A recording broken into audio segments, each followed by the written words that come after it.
What's up, guys? Welcome back to the weekly scraps, episode 228. What's up there that you just pointed to? Inshallah. Alhamdulillah. Alhamdulillah. Murbak. To all my Muslim people across the world. That's true. I hope you guys are having a safe and as a strong of a Ramadan as you can possibly have. I don't know if that's the correct term, but I think it's something like that. Shalom. Shalom. Alaikum salam. All right. We got some big fights that we're going to recap. Major fights. Major fights alert. Huge fights. There was actually one chick at the PFL fights that I did want to give a shout out. So thank you she came up to me and she was just saying that she listens every week and it gives her inspiration for her own MMA podcast that she's doing. That's awesome. And I thought that was pretty damn cool. I was like, oh, that actually is really nice to hear. Yeah. And it's cool to hear that we're actually giving some inspiration to some other people that want to enter this space. No, yeah. I mean, since I joined, we've been getting a lot of great feedback. Oh, that's interesting. not for my performance, but I'm sure that had something to do with it. We'll give you a little credit No, there. no, We'll no. throw some credit in there. That is actually dope, though. Yeah, and I thought that was really cool, and for her to go out of her way to do that. She seemed very shy, but it seemed like it took her a little. She bit was to come out excited to see you. Yeah, so Like, it was. oh it was my cool. God, it's Aljo. That was cool. That's what's up. So, And I they say didn't you're even get not the a- name of her podcast. 'Cause I would have given her a shout out, but Damn. shout out to her. You know who we are talking about. Drop the ball. Yo, if you're watching, comment your podcast. Yeah, definitely. We'll drop try them to in the pin it. comments. Other than that, the fights at PFL were pretty cool. Cool fights. For the most part, some of them were a little slow, but the main event, I got to go back and watch this one over. Marlon versus Brendan Lene, and this was, I don't want to say back and forth, but it was kind of a surgical picking apart from Brandon. Marlon had some moments that some big shots landed, like that uppercut Yeah. that stuck. I was like, dude, how's he even still standing? That looked like it would have broke anybody's face. Yeah. But the story of that fight was the calf kicks, man, and both legs. What is going on with Marlon, though? I think it just goes to I don't think it's really anything with Marlon. Like, he looked like he was in great shape. He fought hard. He never quit. Yeah. He didn't seem like he had a gas tank issue this time around. In the last two performances, I will say. But I do think MMA can show that it's a very relentless and unforgiving sport. Like, one day you could be here, and the next day you could feel like you're down here at the bottom. And I think that's just all that has happened to him. I still think he has a skill and a technique to compete with some of the best guys in the world. But at the end, and because only for him, he was that guy who was known for that one shot will put you away or hurt you, and then he could put you away with the submission. And unfortunately, he hasn't been able to land that kill shot that's gonna put people out. No. So I don't think it's more like, oh, it's one-sided where he looks slow or he doesn't have the power and he's just getting brutalized from bell to bell. I just think these guys are now realizing that if you can stick in there and avoid the big shots, that you can beat a guy like that. Yeah. And that's the game. It's just like anything else. Hit them more than they hit you. The leg kicks that he was taking just seemed like they hurt him way more than when we normally see leg kicks. When we know they hurt normally, but he was falling over. It didn't even seem like he had to take that many. Nah, but that's the thing. Those calf kicks were right on the money. The calf is such a small muscle. So when you slam that shin bone into that thing over and over, it only takes, I will say, 3 decent ones that can really compromise someone's movement and compromise their judgment and also compromise the way that they're utilizing their footwork and make them more hesitant about stepping heavy on that lead leg, which way they're circling. And I think that's kind of what happened. Man, you even saw the one where he kind of face planted and then rolled over towards the end. But that's just how painful that is, man. I've been calf kicked before with the Pedro Munoz fight, but it was in the last minute of the fight where we traded kicks, and I was like, all right, you're the leg kicking guys. I'm going to leg kick you back, and we're both going to be banged up. Let's give the crowd a show. And I wasn't going to let him do that to me early in the fight because then you take away my movement for the rest of the fight. Right. So And how that's how you end that. How do you how do you just not let someone land them on you? I think the easiest and the most, I don't want to say convenient, but the safest way to get out of that is to just evade it altogether. Just go away. Yeah. It's almost like this technique I call hollowing out. You hollow out your leg where you almost your lead leg, you shift it out, you slide it back, almost like you're stepping on a dollar bill and dragging it so no one sees it. Like that's like the analogy I would give. So it's like someone sees something, you step on it and you drag your foot back, and then you kind of keep it there, and then you can step back, and then you can counter, or you can just get completely out of the way and then look for your rebuttal off of that. So like for like you basically kind of have to like lean your head in a little bit to do that though, right? Nah, you can stand straight upright. Because if you're like, I would think if you're like putting your foot back, you're kind of putting your face forward a little. Nah. And then it exposes you. You could be standing here, and I could step, and I could slide this out the way, step, and then crack a kick. I can also be leaning forward heavy, where I'm heavy on this lead leg, and then I could slide it backwards, but then my head is left stationary in that space. That's what I'm thinking. But if I'm standing upright, and I'm here, and I know you're going to be doing this, almost like Aldo when he fought, who was it, Pedro Munoz, when he kept like flicking his foot to his calf or to his butt. And that was like his way of getting it out of the way and just avoiding it altogether. Like you're still going to get hit a little bit, but there's more chances for them to kick your kneecap versus kicking the calf cleanly. Is it so? Because I'll see a lot of times when guys throw the calf kicks, they'll like not land the shin bone on it, but they'll land like the meat of their foot on it, like the top of their foot. Like obviously that's not going to hurt as much, but it seems like the legs are just like super sensitive. They are. Like even if I don't calf kick it, if I take my hand and I punch your calf muscle, that's just as damaging as me kicking it. Maybe not the same impact and force, but if you let me wind up a punch and connect on it, like no one's gonna sit there and let you do that. But that's like kind of the same premise. Like it just doesn't matter. It's just about hitting that spot that's gonna really do the damage, because it's such a small muscle compared to the thigh, where most people traditionally kick. Or if they kick to the body, you can kind of get your arms there. Or even if you kick to the body, you have more muscle and more bones. There's just more of a surface area versus the calf, which is just this tiny little thing. Yeah. So, and people were, I said something about this, and people were saying, look at Jose Aldo and look at, I forgot the other fighter they said, Pereira, I think. Look how they dealt with the calf kicks. I'm like, yeah, I understand that, but what I'm saying is there's no way to check the kick like in Muay Thai, where if a guy throws a leg kick, you could turn and just boom, check. They throw the body kick, you could boom, check.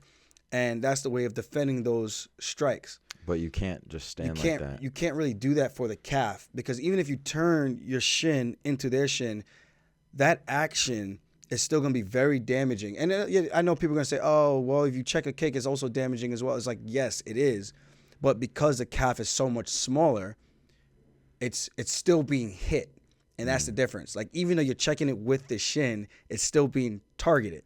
So when it gets hit, even that little bit that wraps around or that little bit of impact is going to be significant damage compared to if you check it when you check the kick that comes up traditionally above the knee. Interesting. So it's just different. And I get what people are saying, but I'm just saying from my experience, it's very difficult to check a calf kick. You have to just get that thing out of the way or try to go heel to foot. And that takes such precise timing, because if you do it, if you misstep and a guy fakes it and you're on one leg, you're now a stationary target. And most guys can't just stand like how Jose Aldo stands. And like it's like takes a lot of skill to like have that Muay Thai stance in MMA and then not get taken down all the time, or not, take a lot of leg kicks. Like it doesn't always just convert easy. Yeah. And that's what I'm saying. You're on one leg. Yeah. So for you to take your both feet off the ground, where now you're mobile, to put one foot on the floor and then you try to slide out of the way, it's impossible because you're on one leg. You can lift it and then step down and crash some strikes. But again, it only takes a few, and once those things start to add up, if you don't land clean on the button where you're doing significant damage to hurt the guy or rock the guy, man, I would rather be the guy who chips away at the calf, knowing that eventually you're not going to be able to move. And now when we're playing this feinting game and I start going up top and headhunting or going to the body, you're literally a sitting stationary target compared to before, where you were more mobile and able to bounce around. It's just going to be hard to be more of an elusive target. And I think that's the difference. And, man, these calf kicks are just dangerous. That's like what Pereira did to Izzy, though. Exactly what he did. Yeah. Even though he checked a couple of them, it's the same thing. So, Does me landing calf kicks hurt my calf too? Like, or my leg, like my shin bone? It can, depending on how you land. That's what I was saying. Like, even if you turn your shin out, you'll see some people that turn their shin out into it. Like, Giga Chikadze was showing this in the back room when he was saying that. I was like, yes, bro, but the calf is, and he said the same thing. He was like, yeah, it's still going to hurt. And this is coming from a kickboxer. Like, he's like, yeah, man, it's still going to hurt, but at least try to hurt them a little bit. I'm like, yeah, but them throwing the calf kick and you making it hurt a little bit, it's almost like that gamble. Like, I would rather throw the calf kick and hopefully that does what it's supposed to do and damage you like that, versus you trying to time that step in, turning my shin out to do that. Now you're kind of a stationary target again because you're stepping out and your base is a little bit different. It's just so many little small details that goes on, and these all happen in a fraction of a second where you got to make these decisions. And that's why I give respect to all the fighters. It doesn't matter who you are. Like, I know some fights I might say, oh, it's a little bit more boring or not as much action, but there's so much going on, and it takes two to tango sometimes. Sometimes Except it's for not that just one good dance partner. That one fight where it was like that super jacked guy. I forget his name. They cut him right after. It was like recent. Oh, William Knight. Yeah. Yeah, when he just got calf kicked the entire time. That was just boring. That was awful. Yeah. And then even the other guy, I'm like, dude, you got this guy compromised and you're not even going for it. But that guy, William Knight, is so jacked. It only takes. I just don't understand how you can be that jacked and do if you're actually doing the cardio that's required. Yeah. For a fight, how do you maintain all that muscle? But yeah, I don't know. There's something crazy going on there. Like there has to be that. He is built like it's not adding up. He's a huge fire hydrant, that guy. But it was a good fight. Yeah. Congrats to Brandon Lene. He came down to our gym to work out. Like, I had nothing against him, but if I'm gonna go for anybody in that particular fight, the guy that myself and Marab had fought, and guy who's been in my weight class, accomplished all the things he's accomplished in such a short amount of time, coming over from PFL/WSOF, the World Series of Fighting. You want to see that guy get one. I think this is like his 6th fight. Yeah. In a row that he's dropped. So I guess what do you do if you're Marlon Moraes?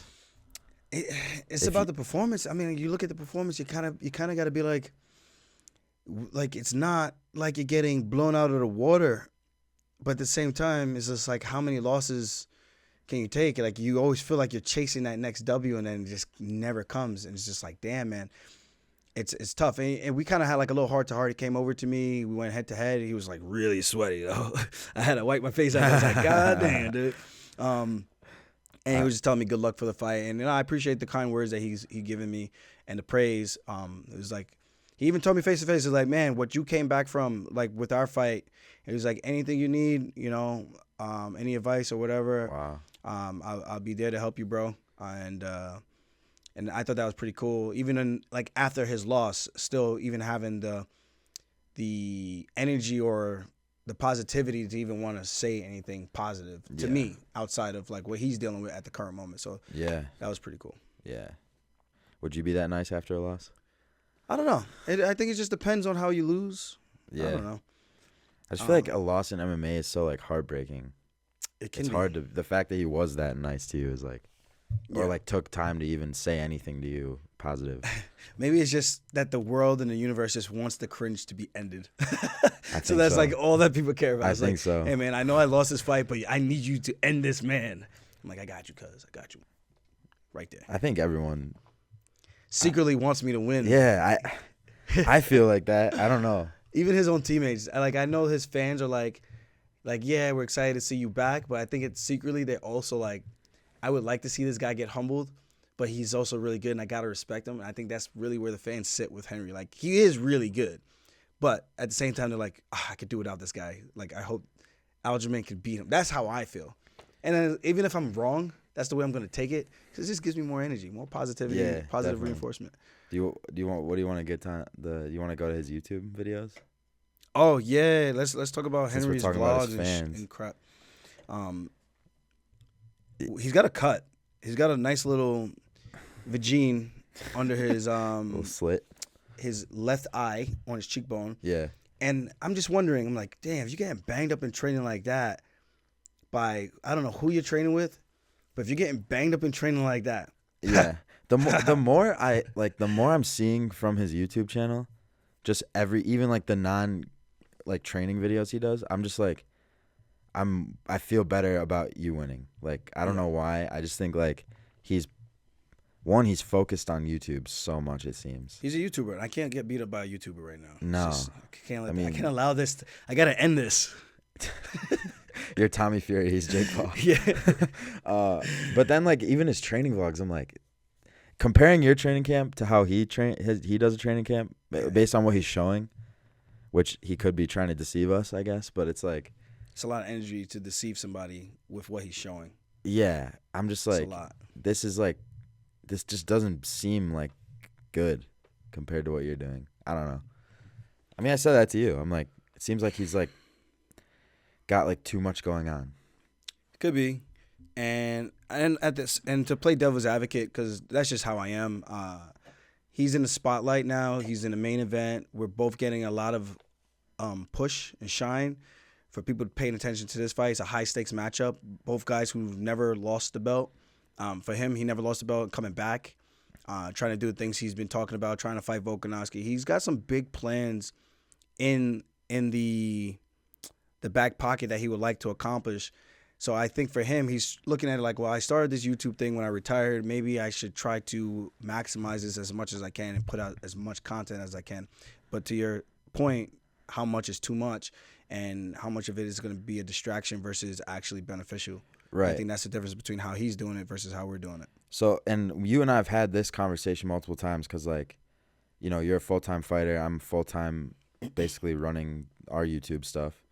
And I'm, like, always, like, there was a while where I was, like, I would love if we could, like, focus more on YouTube and, like, put out more content. Like, we've talked about this plenty of times. Yeah. And you're always like, dude, that's not what it is right now. Like, there's a time and a place for that, but, like, I have to win fights. Yeah. Like, I can't to give a shit. I can't even, right. Like, I could put all this energy into YouTube and then I lose and no one gives it. Like, there's a lot of fighters with YouTube channels right now that nobody's watching at all. And we're not even the biggest, but, like. Yeah. But our content is pretty damn fire, if I'm could say so myself. I'm not even trying to be biased. Like, I do watch a lot of the other fighters and stuff, and I'm going to say we're easily top 3, and that's just not to try to be, like, saying we're number 1, but I'm going to say easily top 3. I think we've, like, kind of nailed it. We've got it down to a science. Like, even Volkanovski's guys said the same thing.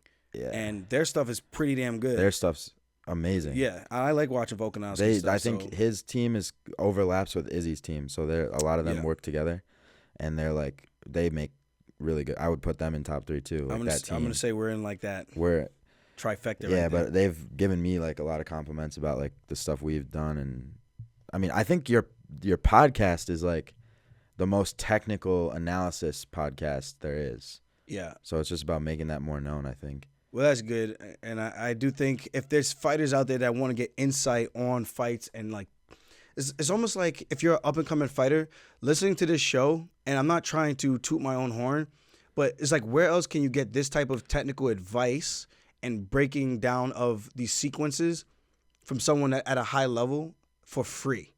That's Literally actually for free. That's the best. That's who this podcast is for. Yes. Definitely. Up-and-coming, like, or people who are super interested in like the technical stuff about fighting. And the good part about it is I could be unbiased about it, and even when I'm breaking down my own fights, I can give the goods for myself, my tools to win, and I can look at objectively and look at my opponent and be like, these are his victories to winning. Like even our matchup with myself and Henry, like he's explosive, he's shorter, more compact. I haven't fought a lot of guys like that. He can get in. He's going to be smaller coming up, so he's going to be more dense. He's going to be strong. He's got a good wrestling base. So he's got a lot of tools that he can use to win. I think I have more advantages with my size, my range, and even my grappling ability from an overall game, not just strictly wrestling. But I know his best ways of winning, and I know my best ways of winning. And when it gets closer to the fight and when I do the breakdown, I'm going to give the fans like what I'm looking out for. Yeah. And if Henry's smart, this is what he knows already in his own heart. And I'm going to tell you the same way I did against TJ, same way I did against Jan. You did it against TJ. Yeah. Like fucking the day before, sorry I cursed, but like the day before you weighed in, I think you did it. You broke down how TJ could beat you. Yeah. On YouTube. But it's at the same time, I have all those bases covered. Like I'm looking at it from that analytical standpoint. Like if I want to win, I have to be honest with myself. The same way where people was like, "Oh, you're making an excuse why you lost, why you were getting your ass kicked by Jan the first time." I'm like, dude, I'm telling you the legitimate reason. I'm gonna tell you exactly how I feel. I don't think he's that much better than me. I think he had a better day, and I think based on what I'm saying and what I felt when I was in there, if I had a full meal.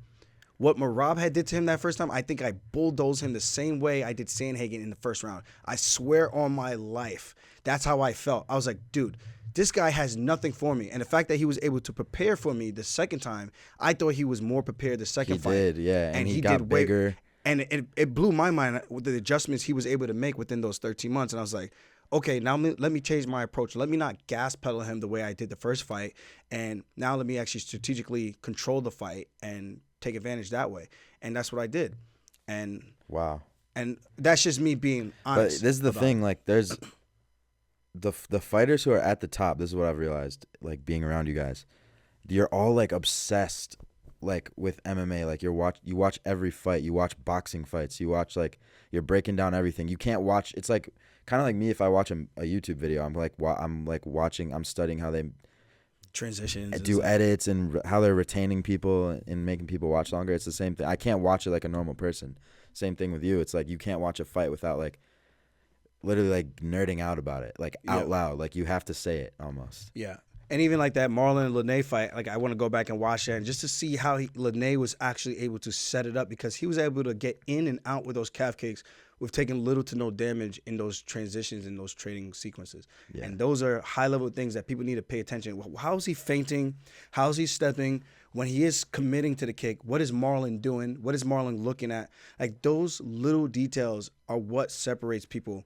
And again, like not to toot my own horn, I just think if I had someone who I can listen to that was willing to give free game and analyze fights, I'm tuning in to listen to see what they're seeing as a young fighter that wants to learn and progress. I want to see what he's seeing that can help me get to that level that he's at, because maybe there's just different perspectives, or maybe I thought I saw something, and then when I hear from somebody else, I'm like, wow. Or maybe that guy might be completely wrong, or maybe you just have a different viewpoint on it and you might see something different and you can still get something out of that. So you saying this right now is giving me like so many, because I think you saying that is like a breakthrough for like how do we market this podcast to the right people? Yeah. So I'm getting a lot of ideas actually.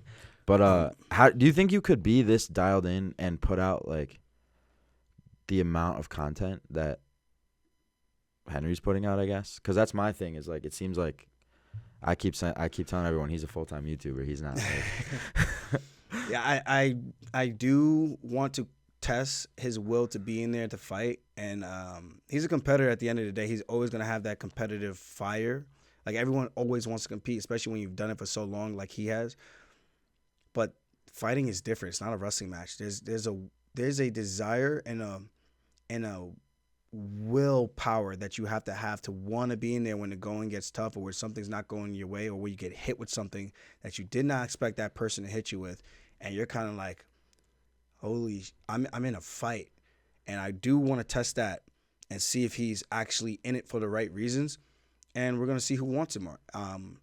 I do think the amount of content he's putting out, most of it is MMA based, but it's still a lot of extra content that does take time and commitment. Like even when you're asking me to do some extra stuff, and I'm just like, dude, I don't have the energy or the brain power to want to stop what I'm doing, which is just relaxing in between a hard training day or training sessions, to go do another YouTube video, because that's not the primary focus. At the end of the day, this is more of a, I don't want to say hobby, but it's a side hustle and more of a hobby than it is the primary. It's almost like breadwinner. It's definitely not the primary breadwinner, but it's I feel like it's like the next thing. It's like hopefully this can become something like later on, but kind of like DC. Yeah. And Chael, they do a phenomenal job. Like I like listening to those guys, even though Chael sometimes gets a little bit off the wagon, like just talking about one thing. He could make it 12 minutes for no reason whatsoever. That's his like genius. That's his thing. That's his like. But people listen for that. I feel like they listen to see how long can Chael reel you in to listen to something before he gets to the point. It's literally like his superpower. Like Mr. Beast has to spend millions of dollars to get people to tune in for 12 minutes. It's like Chael just has to talk, and people will tune in. Like I only give you this because. It's one of those things. It's one of those things. Yeah. Aljo versus Sayudo. My. How much time did it take for them to make this fight? What are we doing? What are we doing? I was like, yo. But it works. It works. Uncle Chael does it great. He does a good job, man. Yeah, he's a legend. Yeah, but hopefully Henry's dialed in because I don't want no excuses, man. I want the best version of Henry Cejudo. I don't want nobody coming out saying, he's a retired guy. To me, I'm treating this is Henry who last fought Dominic Cruz. This is Henry that fought Mighty Mouse and TJ Dillashaw. He's still in his, he might not be in his most athletic prime, but I'm going to pretend that he has not lost a step. And that's why I'm making sure I'm training with the guys I'm training with, getting the speed looks, getting the size looks, and getting the grappling and the wrestling ability. Because I'm like, man, if I could shut these guys down, what is this guy going to do to me? Like, honestly, what is this guy going to do to me? He's going to need to catch me with something and hope that it's enough or right on the button where it could get me out of there. Because I think if it's going tit for tat, I like to think that my tit's beating his tat. And that might be a weird thing to say, but I really do think that if we go back and forth, I think I'm winning that fight, man. Yeah. Those exchanges, I really do. I just think the one thing that's dangerous that makes him like a little worrisome, not very worrisome, is like he seems like the guy who will literally like study, like he'll practice one move that he thinks he can get off on you because he saw some hole in one of your fights sometime at some point that he was studying film. And he'll like literally prepare for that like one little thing, whereas like other guys might just practice their skills and try to hope their skills outmatch your skills. You know what I'm saying? Yeah, and that's what like Mighty Mouse like said that. about him. Yeah, he's very disciplined. And for me, I look at my performances and I go like, well, what's he really gonna be disciplined on? He didn't get to see much with the TJ fight. Maybe he's gonna look at the grappling exchanges. And if you look at the grappling stages, I'm like, man, I got those takedowns relatively easy in all of them. Like, obviously, the second round, his arm was jacked up at that point. But the first round is like, I caught the kick and it like literally fell in my hands. That's just the amount of mental rehearsals we did and the amount of physical rehearsals we did. That's the thing is like, you'll do what I just said Henry will do, you'll do that too. So and like rep it out like crazy and get your training partners to.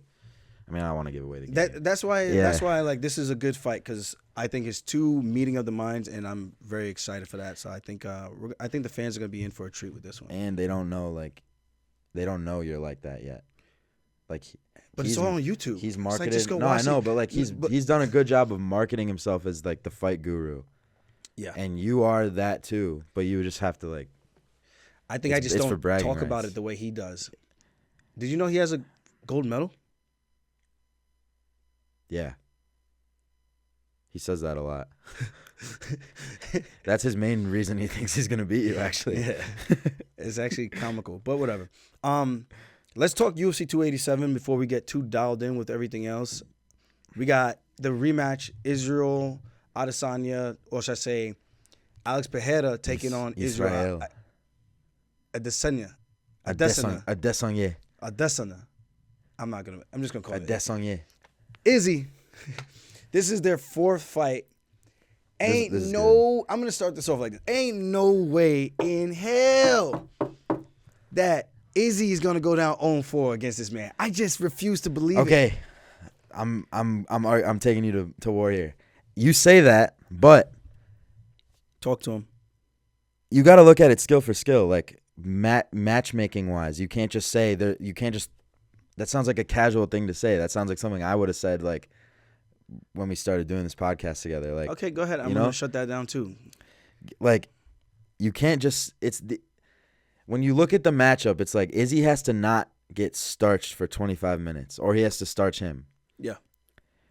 And he did come close. He was winning most of that, but that left hook never goes away from Alex Pereira. Yep.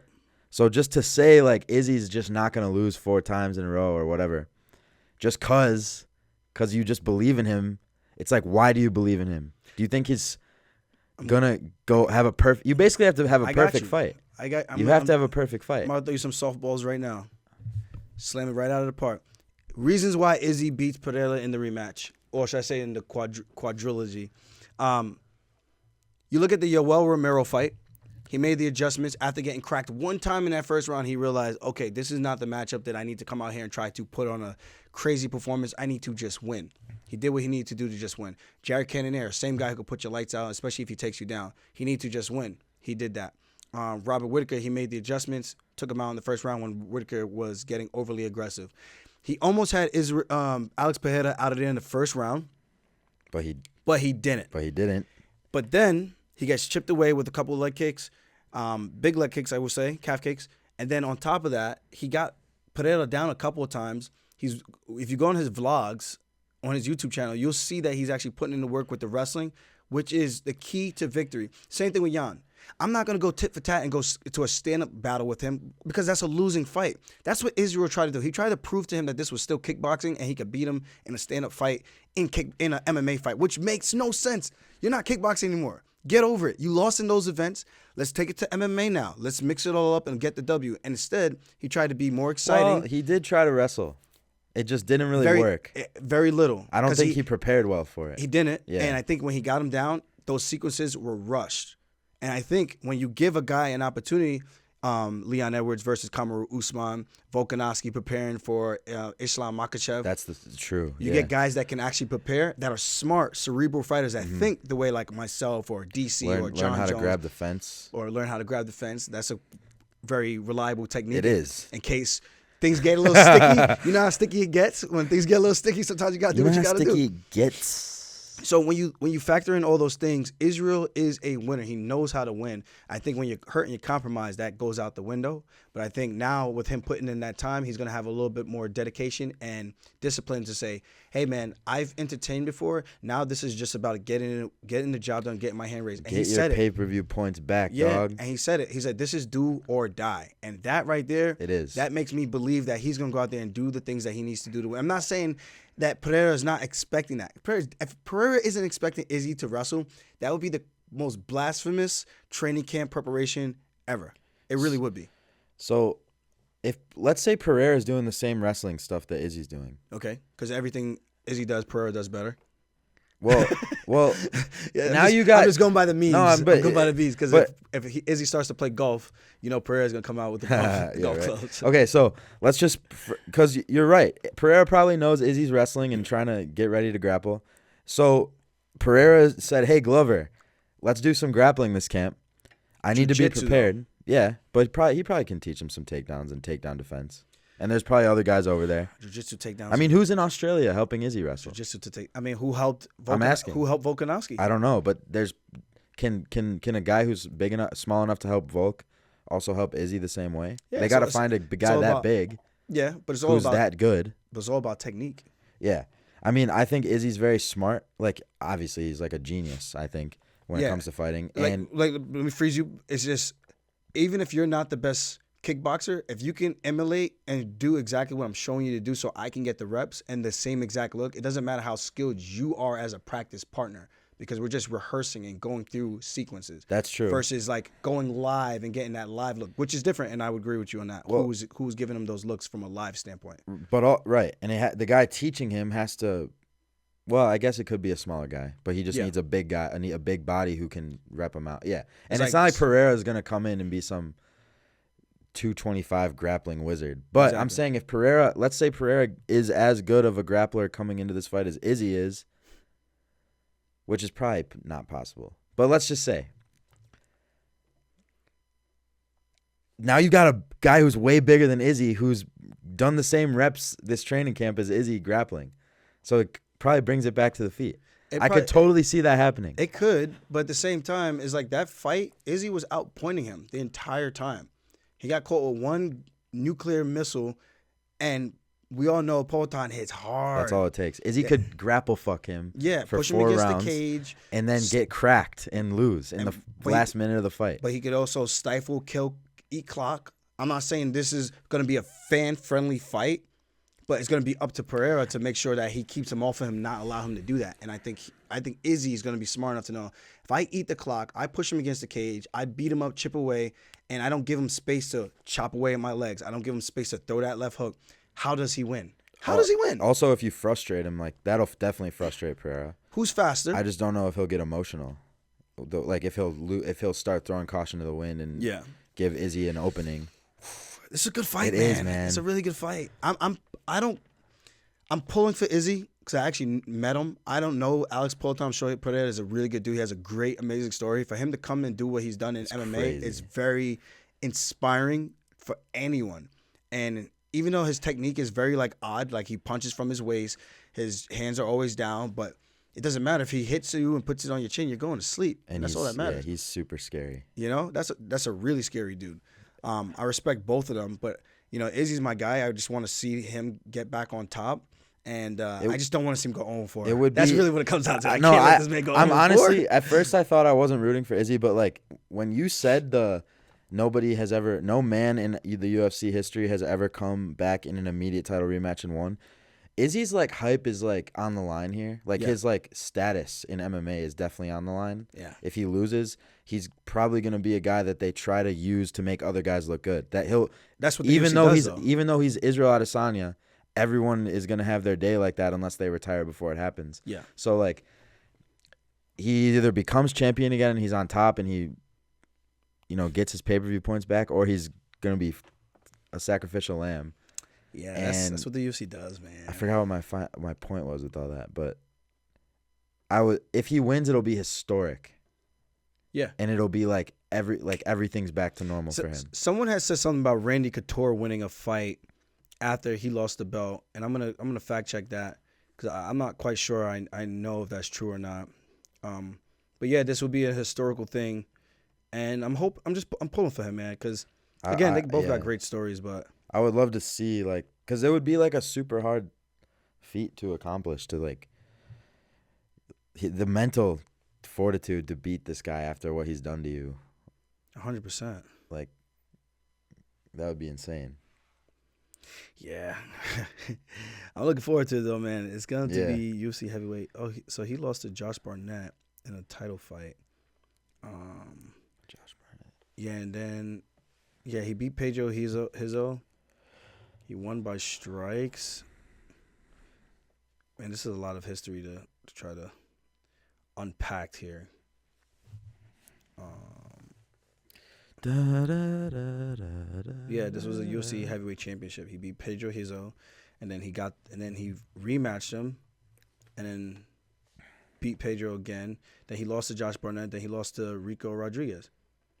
So I don't know what anyone's talking about. I mean, they might be right. I just don't see what they're talking about. I don't see any immediate rematches other than the Pedro Hizo fight with Randy Couture. But it wasn't a title fight.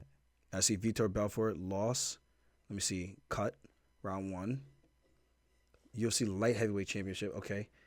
And then he fought Vitor back, and then he beat Vitor. Oh, shit. Unfinished business. UFC. Okay. So there's one. So someone actually did do this. This was UFC 46 and UFC 49. But let's see if Vitor actually fought somebody in between that. Right. Because that would change everything. Everything, brother. Yeah, but these are some. So he fought Randy, and why is my internet going so crazy? Vitor was a phenom. It's hot, right? No, I'm starving. Oh, well, it's hot too. I'm burning body fat as we speak. He beat Randy, then lost to Randy. Yeah. Oh, so Randy was the first guy to do it. The one and only guy that I could think of. All right, so Israel has a chance to put himself in the same atmosphere as Randy Couture. He might already be there, but yeah. He's just not gonna go 0-4, man. Izzy's too smart for that, and the way he fought relatively smart as well. It's like Pereira has. If you think about it, Pereira needs to improve more he had more bad moments in that fight. Yeah, but he looks scary when he's hitting those pads, and when he's sparring, those clips he's been putting out. I'm like, it's almost like when you win the belt, you get a set of extra balls, a set of extra confidence that just comes along with it, where you're just like, I'm the guy, really? I'm the man right now. You see the way he's hitting the pads, the swag, he's in there sparring. You see these clips that he's putting out, you're like, man, this guy's feeling confident. The same way Leon Edwards feeling confident coming into this next fight with a guy who is considered the pound for pound number 1. Yeah, that headshot, that champion glow. You get a little bit of that, man. So that's why I like this fight. It can easily be Pereira's night again. He could just be like, no, son, I'm here to stay. Or Izzy's coming back and be like, nah, I'm here to reestablish order in the universe. But if Izzy does that, it's up for him. This is a moment. Up and stuck, man. This is a moment. Because who's beating Izzy? I mean, I'll throw maybe Hamzat. Bo Nickel? I don't know. Hamzat would have to take him down early and hope that Izzy doesn't get up. Because if Izzy's able to get up even at all, or even do slightly close to what Volk was able to do with Islam, or Leon was able to do with Usman, that's a fight. Yeah. And we haven't seen Hamza go crazy like that and then get those takedowns defended and have to fight. I mean, we've seen him in the barn burner with Gilbert Burns, but that was an all stand-up war. What happens if you exert that energy trying to get a finish on the ground, and then you get up and those arms are heavy and you're exhausted? And then you got Israel Adesanya in front of you. Sticking the jab, utilizing those calf kicks, those question mark kicks that he's so good at. That's an interesting fight, man. And it is. Hamza is a little bit smaller. The fact that he can even make 170, I'm not saying Adesanya can't make 170, but I don't think he can. Just the way I'm looking at their builds right now. It just makes me feel like Izzy's definitely the bigger guy coming into that one. That's true. That's a hypothetical matchup. And if he does really put in the grappling work, this is the thing. I don't think it's easy. I'm not saying Hamza wouldn't win because I know the stands out there are gonna come for us. I'm just saying he's probably the favorite. I can see him being the favorite, but it's not gonna be as easy as people think. No, that's a good point. I think. Shoot, what was I gonna say? This is a good card, man. I know. Who else is on? Gilbert Burns. Jorge Masvidal, do or die. Let's go on this one. This is do or die for Masvidal. He needs to win if he wants to be Mr. Game Bread and still in this division to be talked about as a contender. Not like he's still a big name, but a guy that people are going to talk about can come back and fight for the title again. He's 38 years old. I think if he does win, he's definitely getting a title shot. He's on a 3-fight losing streak. Yeah, but he's Jorge, and he'll bring so many pay-per-view dollars. And Leon wants to fight. They have history. To the Usman. And if Kobe wins, one to Kobe. You think they're gonna give him a rematch to Kobe if he beats Dude, Burns? You know how many pay-per-views that would sell? A rematch? Yes. Especially because did you watch the first fight? Yes. You think you could sell that? You think you could sell that to the fans? Yeah, that it's gonna be different. Jorge has reasons for why he has a story for why he didn't. They could easily sell that fight. Jorge's a master salesman. He could easily make fans think it's going to be a good fight. And he even sold it to me. Okay, he sold it back to me on the Rogan podcast. Do you think it's going to be a good fight? Based on what we saw the first fight. That's what I want. If that's all I'm basing it on, probably not. But I don't know what's gone on in between then and now. Jorge said it was a bad night for him. Did he say why it was a bad night? I can't remember. I didn't listen to the podcast. I can't remember. But dude, even listening to that podcast, it made me realize how much of a fight wizard he is. Like how much he watches and pays attention to everything. Jorge's an OG. Yeah, and he knows his stuff. Yeah. So, but at the same time, man, what we seen Kobe do to him, it's just kind of like it was so one-sided. There might have been maybe 2 moments where it looked like he might have clipped, or he kind of did clip Kobe, and it was like maybe he could get him out of here. This is what he said. So since that fight, he's been putting in insane work wrestling. He has Bo Nickel with him. He's been like repping out what you do, repping out the techniques over and over and over again. And he said he's been doing that for a while now. Well, that's good because that takes a lot of discipline, man. And to because it's boring. He says he said most of his work isn't even striking work anymore. Yeah, it's so boring. I know, but did you hear what I just said? Yeah. Most of his work is wrestling work now. I hope so, man. And you're fighting Burns. We'll see we'll see how he does against Burns, but I think he has a decent chance of winning. I don't want Burns to lose, but it would be crazy to see with Conor back in the mix. That's the Marge right Jorge there. Getting a win it would make things exciting. Yeah, it'd be good for the UFC. Business would be booming for the UFC. And I think when business is booming for the UFC, that obviously means it's good for the fans. Of course. But there's so many different directions the storylines can go. It could, yeah. But this guy beating that guy. If Jorge wins, whoever wins the next title fight in his weight class, he has beef with and can sell a fight with. Yeah. And it's way bigger pay-per-views, I think. No, I agree. And then let's say Jorge wins the title somehow. Conor and him could easily have a title fight. The UFC could make that happen. Tell me I'm wrong. The UFC can make whatever they want. Exactly, and they're not above doing Jose that. Aldo a title They'll do it. Off of Dana a loss. Off of a loss. No, listen to me. Dana, off of a loss. I know. He'll sit in the press conference and with the straight face say, yeah, Conor beat Michael Chandler at 170. He's going to fight Jorge Masvidal for the title. And then no one will ask him anything deeper in that media room. Oh, man. And he'll just sit there and get away with it, and he'll never have to speak about it again. And no one's going to be mad about it because that would be a sick fight, and it'll sell 3 million pay-per-views. I am kind of curious to know why the media never, ever question him on stuff. It's are they because they want to keep getting credentialed, bro. That's so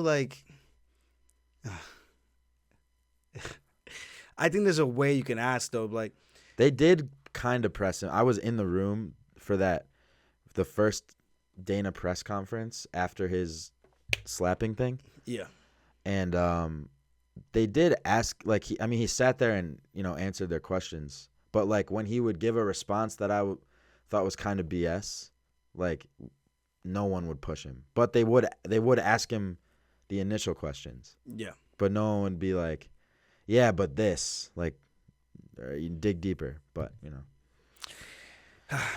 Yeah, it's the game.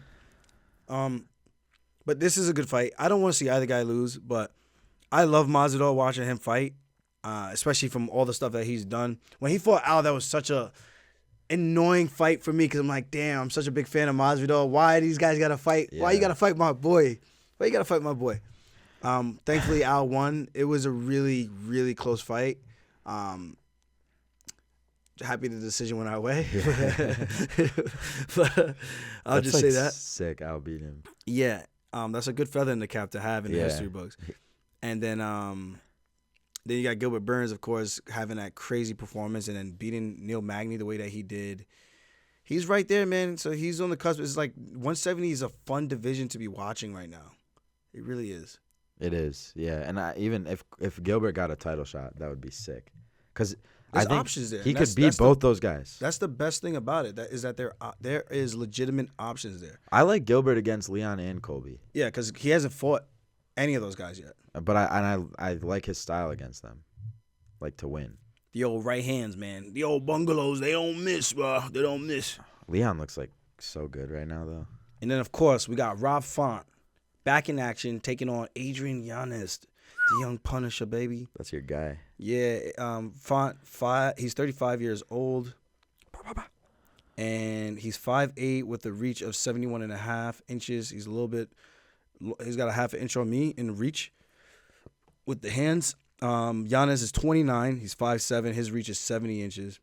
Yanez, let's just go down the history books. Coming from the contenders, he beats Victor Rodriguez, Gustavo Lopez, Randy Costa, Davey Grant, Tony Kelly, all by either knockout, except for Davey Grant, which was split decision. This is, who'd you say? Yanez? Adrian Yanez. Oh, okay. Font's on a little bit of a skid here. Lost to Marlon Vera, even being ahead on the scorecards with the striking count, but then just not landing anything to do significant damage compared to the way Vera was able to do it, which dropped him in almost every single round. And then you have him losing to Jose Aldo by unanimous decision. And before that, he beat Cody Garbrandt, Marlon Moraes, Ricky Simone. So this division is stacked, man. I'm for me, like with Rob Font. But how does Font beat Simone? And now look where they're both going. Like he beats Simone. That's what happens, dude. Font goes up here. Simone comes back up. Font goes back down. Wait, I haven't seen the Simone fight. How did it go? It's a pretty good fight. Like, did Font take a lot of damage? I don't. From what I remember, no. He pretty much wow. controlled it with the jab, if I remember correctly. Okay, so that would be a good fight to go back and watch. My thing is like Font has demonstrated to me that he doesn't really have like a great chin now. I agree, and that's not gonna fare well for you at all against Adrian Yanez. Like he will find your chin like 5 times in a millisecond. He's so fast, and like he'll hit you hard too. Like he's so fast. Do that thing. Yeah, he's just and look here, bing, bing, bing, bing, bing. Yeah. And we had some great sparring sessions, man. We had some fun ones. That was right before you hired me. Yeah. I wish I could have filmed that, dude. Oh, you weren't here for that? No, that was literally like. We got it all documented too, though, for the most part. I think we got pretty much that. all those rounds. There were some fun rounds. And him sparring Marab too. That would be fun to watch. Marab sparred him. I don't know if we got any of those rounds recorded. We might have like 1 or 2 of those rounds. We're in like a weird spot now, because he's like obviously creeping up. Yeah. To both of us, it's like but he's it's still crazy because you saw him and like I picked him out. You picked of his career. But like before he was the guy, yeah. And then he like right after that he became the guy, and it was like, damn, Aljo. That shows how much you know. Yo, I don't want to say I predict these things, but to definitely see it, man. You can definitely see the talent early on. So this is going to be a good matchup between just their style of approach. The one thing I would say that Font does have going for him is he has more diversity in his striking arsenal with the kicks. Really that front kick that he throws I would say he finds a lot of guys' chin with that, and those rock a lot of people that he has fought. Yeah, Giannis does he doesn't really kick Not too really. much. Yeah, He knocked that one guy out with the head kick though. Like after he teed him up with the hands though, and then at the end he just put on. that was the last guy, right? Or No, that was Tony Kelly. He beat the crap out of Tony Kelly okay. with just his hands, and then gave him the fingers. That okay. Yeah. That I remember. It was another guy. I think it was his debut against. I think it was Victor Rodriguez. Teed him up, and then right when he was circling out, hit him with like a head kick off the break, and that was it. Just sat him down. I was like, damn, this kid. I'm telling you, this is the guy right here. Like, it's hard to see guys who could put it together the way that he does. Speed, eyes, and I would say relatively good defense on the feet. And he was fighting all strikers. So I'm like, man, if he could do this with these strikers, the challenge is going to be when guys try to grapple him. And I do wonder if Rob Font's going to try to play a grappling approach into this one. Can Rob Font grapple? I don't really ever remember seeing him grapple. Yeah. He got taken down by Marlon Moraes. He did a good job going 2-on-1, controlling the wrist, and then getting back up to his feet. And then he put the touches on Marlon Moraes after that. So the speed advantage is definitely Adriana's. I'm leaning towards Adrian, but I do think Font can make it interesting with the long jab and see how well he's going to do with his recovery, with his chin, and giving his head a break from getting banged up. His last fight was 2022 in April. So almost a full year layoff. Yeah, and that last one was against Marlon Vera. Cheeto, He yeah. took some damage, and even the one before that against Jose Aldo, he took some damage But as well. like the shots that landed, it didn't look like they were like the hardest shots. Who, for him? Yeah. Well, they hit mostly forearm. And Cheeto's, honestly, Cheeto's pretty damn durable. If I'm going to be honest, he can take. No, I'm saying the shots Cheeto landed. Nah, Cheeto hit him with like a hook kick to the head. Cheeto hit him with some like sweet chin music to the face. I saw him some like jabs knocked him down though. Yeah, I think that was like after the accumulation of all the other damage when he beat him up. We could watch that fight again. Maybe it was thinking too much of the Dom fight, but yeah, nah. Cheeto beat him up when he had his moments, which were all at the end of the round, like the last 40 seconds to a minute. yeah, he beat him up and really bad. He'd knock him down and then just beat him the up on the crap ground, out of him, yeah. elbows on the ground. Like he hurt him pretty good. So yeah, this is gonna be an interesting one. Then we got Kevin Holland taking on Ponzinibbio. Two guys I like a lot. Ponzinibbio, super nice. He was actually supposed to stay at the house and rent like rooms for me before. Wow. Yeah, he actually never ended up doing that. But super cool dude. We've known each other for years now at this point. I think once around when he made like his UFC debut, well before I met Kevin Holland.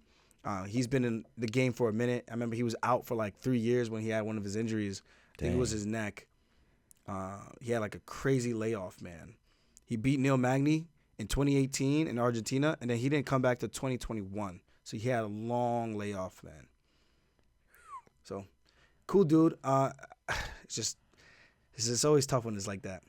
You got Raul Rosas taking on Christian Rodriguez. on the main card. On the main card. Kelvin Gastelum over Chris Curtis on the main card. That's crazy. Because that's a good fight. Michelle Watterson is back. Okay. The Karate Hottie. Okay. She hasn't fought since 2022 in July, though. So it's been a minute for her. Cynthia Cavillo. Well, I wonder what that's like to go like 9 months without fighting. I hate it, personally. Yeah, you're like always. But I'm always banged up, man. So, Joe Pyfer is fighting Gerald Mershot. If I'm being honest, this could go one of two ways. Mershot is going to either be the upset king in this one and maybe show levels of the experience. But Joe is younger. I'm going to say more durable. We've seen what Hamzat was able to do to Mershot. If you land early and you can rock him.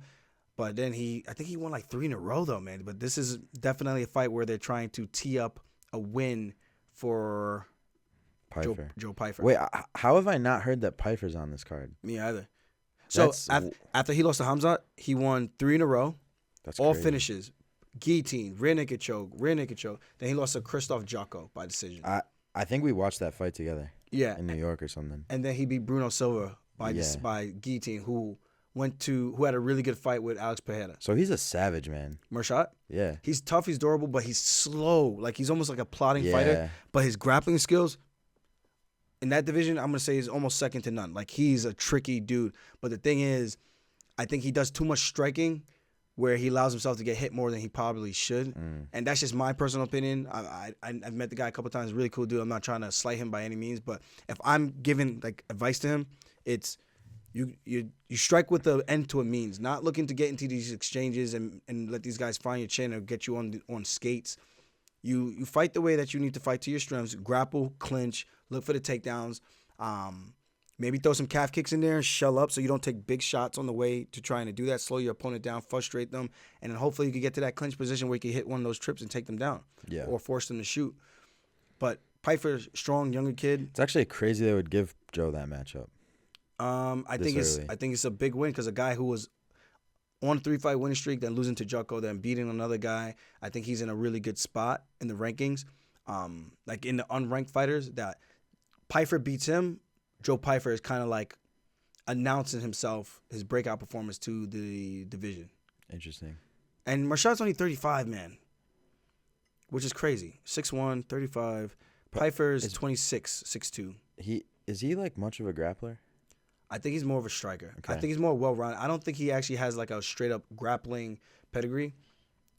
He beat Eric Anders in a grappling match at Fury Pro Grappling 6.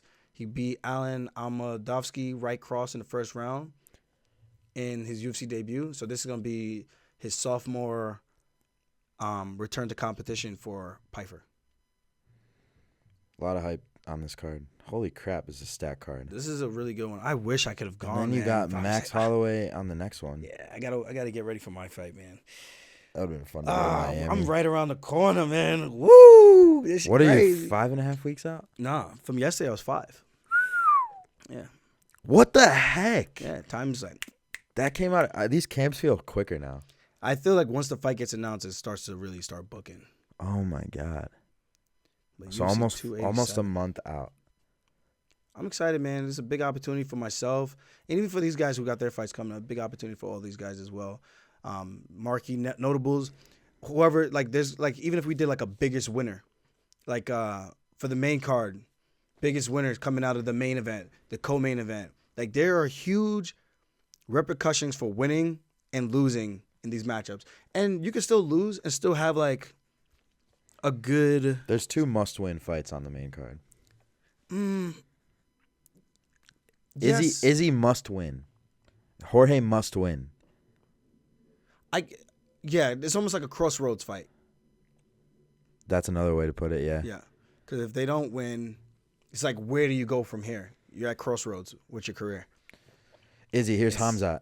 It's crazy. If you lose. It's crazy. Or if you win, really. And then for Jorge, it's the same thing. If he loses now, this would be his third guy, not just because he lost to Usman twice, but if he loses to Colby and now Burns, that puts him so far down that ladder. And I don't know. If he wins, he's almost right back on top, I feel like. Oh, of course. When you have that People hype, forget so quickly. It's like, It's like Conor McGregor. And when you're like a fan favorite, you just get like the opportunities quicker. Yeah. You know?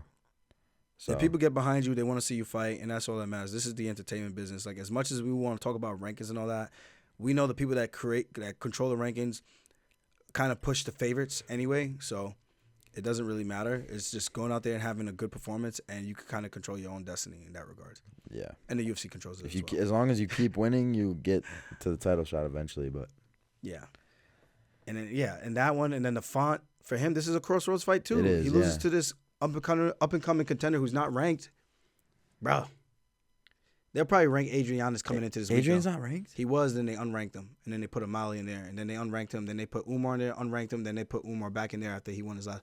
It was like, it's all popularity, man. But Adrian's one of the most popular guys. Yeah. He's like one of the most exciting guys in the division. And I think he's 5-0 in the UFC right now. With four He's KOs. got to be ranked already. Well, he wasn't. What I'm saying is I think they might have ranked him this week or maybe last week. I'm positive of that. Wow. That's a tough fight for Rob Font. Holy crap. Yeah. They're not doing him any favors. Well, you lose to Vera, you lose to Aldo. You kind of have to give a step down in competition. Everybody else is booked up. And for him, it's probably like, well, who else does he fight? If I was him, I would have been asking for like Dominic Cruz, a big name, and someone a little bit older around his age, not fighting a young killer who's 26, I think, in Yanez. I'm like, I don't want that. I want a guy who's closer to my age, whose name value is high. And I Like, get let me more share out of the it. octagon with this guy. Yeah, I'd rather share the octagon with a legend than Yeah. someone who's coming in to make their name off of me, off of my work. Yeah. Like, damn. It's And like that's probably a that. closer fight. Facts. But this one, I can see it being. I think this one might be a shootout, and if Giannis finishes him, man, it's off to the races from there. He's within the top 10, and Then you got like potential matchups like Giannis versus Peter Yan, Giannis versus Cheeto, Giannis versus Sean O'Malley. Like these striking like wars that could happen. And then Raul Rosa. This guy. If he finishes him, I could see the loser of that one potentially getting thrown to Rosa if Rosa wins. The loser of Font versus Giannis? Yeah, I can see that. Yo, I don't want to. That's a bad night for both of them, bro. That's because they could easily rush him into the rankings by giving him guys who can't grapple. Yeah, easily. Styles make fights, man. It's just that's not gonna. Maybe that's not good for his development. Probably. I mean, they did that to me. My third fight, I fought Mizugaki, who was ranked, and I literally didn't fight anybody else who was unranked after that, maybe like one other. I fought literally 3 guys that weren't ranked. So it's like my wins becoming the most winningest bantamweight were against pretty much all ranked opponents, where some of these guys who are in that list have fought the majority of their career, more than half those wins. And I think we're at like 13 for most wins at bantamweight. More than half those guys were unranked. How many fights do you have in the UFC? Like 17? 17. And you're doing that like at least every 6 months except for the 13 months off. Yeah. And 3 of those guys were not ranked. And that's crazy how like Put some respect on my name, man. Stop playing with me. At some point, it's like this just becomes normal. Like get into a fight camp, fight. Yeah. Take a month off. Get into a fight camp, fight. Take a month off. Like That's just constantly. Oh, injury, surgery. Take some time off. That is a fact. You want to wrap it up? Yeah. If you guys have any questions, comments, concerns, leave them in the comment section. You follow Jake at Jake Fine Media. Follow me, Funkmaster MMA, all things MMA. Go to my website, aljamainsterling.com. Follow the Weekly Scraps. Follow the Weekly Scraps page. If you want to get on the MMA news and all the local updates, Jake Fine is actually heading that. And was going to say, if you guys are looking to sponsor the page, anybody at all, hit us up. We'll definitely plug you in with the right guy. And we'll figure out some numbers and get everything on the up and up. So thank you guys for always tuning in. Stay safe. Stay blessed. If you like this shit, subscribe to this shit. Or spinning back fist. Bow. Bow, bow, bow. Peace. That was a good pod. Hold on. I'm going to get up close and personal.